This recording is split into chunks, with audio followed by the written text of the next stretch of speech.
Pois bem, a questão diz que nós temos duas fontes pontuais, F1 e F2, estão produzindo ondas na superfície da água com a mesma amplitude, mesma frequência e um comprimento de onda de 6 centímetros. A questão diz ainda que existe uma defasagem de meio período entre essas ondas.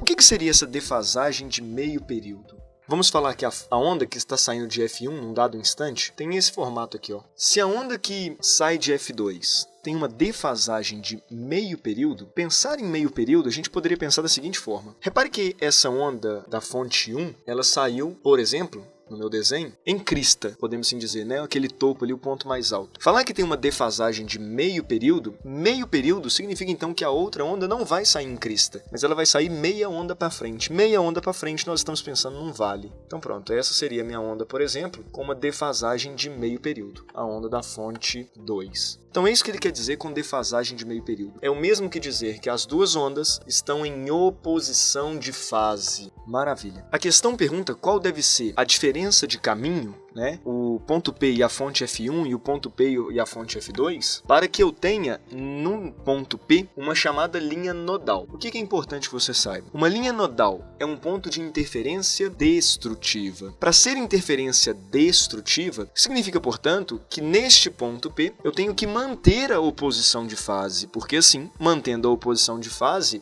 eu teria crista de uma e vale da outra, e portanto uma interferência destrutiva. Você sabe, né, já foi discutido em sala de aula, que essa interferência destrutiva, ela só vai acontecer então quando a diferença de caminho, que eu vou chamar de ΔD, a diferença de caminho, for igual a um múltiplo inteiro do comprimento de onda da onda. Por quê? Se eu olho uma onda, né, uma diferença de um lambda completo, uma diferença completa de lambda mantém do jeito que a onda estava e, portanto, em oposição de fase, ou seja, resultando numa interferência destrutiva.